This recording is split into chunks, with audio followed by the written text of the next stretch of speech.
멀쩡한 창고에서 불이 난다? 방어 아니야? 아니 납품이 일주일밖에 안 남았는데 이제 와서 문제가 생기다니. 이사님 여기 혹시 만지신 적 있으세요? 분명히 정리 다 해놨었는데. 강준아!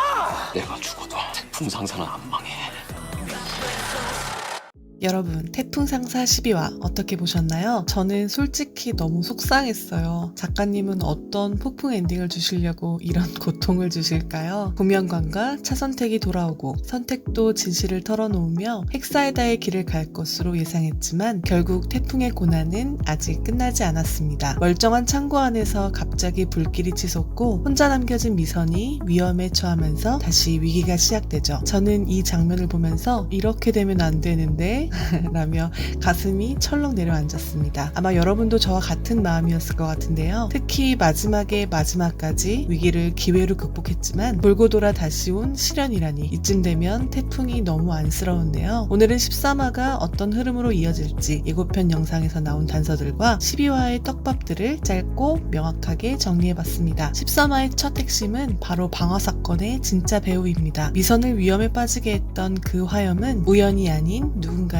계획이었죠. 그리고 그 중심에는 표현준이 있다는 암시가 깔려 있습니다. 표바코와 차선택의 연결된 움직임, 그리고 이를 수상히 여기며 차선택을 압박하는 표현준의 수상한 행동까지. 13화에서는 이 방화가 단순한 사고가 아니라 태풍 상사를 흔들기 위한 의도적인 공격이었다는 사실이 드러날 가능성이 클 것으로 예상됩니다. 두 번째는 내부의 배신자입니다. 태풍 상사가 위기 끝에 다시 뭉치긴 했지만 12화까지 이어졌던 미묘한 사건들, 이사님 여기 혹시 만지신 적 있으세요?